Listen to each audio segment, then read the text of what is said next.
Minister for Sustainable Development Shawn Edward, who's also the chairman of the Caribbean Development Management Agency, CDMA, says Caribbean states have agreed to adopt a harmonized approach for COP28 scheduled for Dubai from November 30th to December 12th. Coming out of this meeting, we were able to have a harmonized position, and the point was made repeatedly that instead of going to COP and presenting messages that are at variance with each other from a CARICOM perspective, it is important that we synchronize our messages to accentuate the challenges and difficulties we have dealing with climate change. Minister Edward says climate change is the single greatest challenge confronting small island developing states like St. Lucia.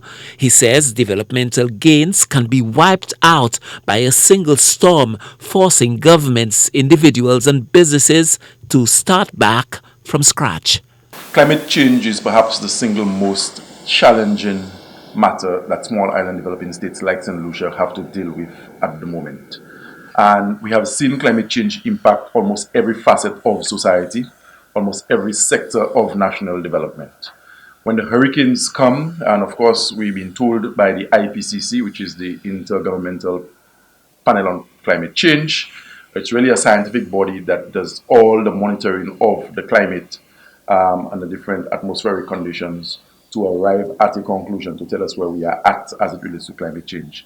And they are saying that the conditions have worsened, and resulting from that would be more powerful hurricanes, more severe droughts, and the weather becomes a lot more difficult to predict. And all of those are impacting us, as I said, in very adverse ways.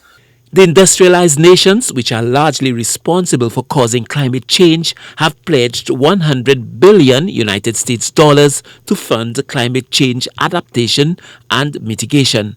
But this sum has remained largely untapped, in part because of the lack of expertise to source it. So we're moving into COP, as I said, with a harmonized position as Caribbean. And we have to continue to push for some of the monies that have been pledged and promised by the developed world, where at a previous COP, over $100 billion was pledged.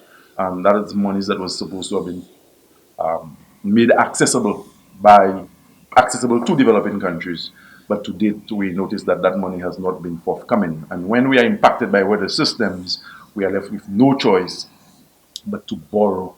And every one of the Caribbean countries, and Lucia not an exception, we continue to borrow, and sometimes we have to borrow on the brink of prudential limits just to ensure that we deal with the adaptation issues that we must undertake in the face of climate change.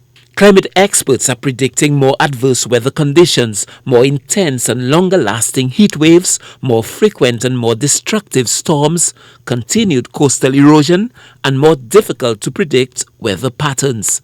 Time, climate experts are warning, is fast running out for the nations of the world. Stanley Lucian for the HS News Force.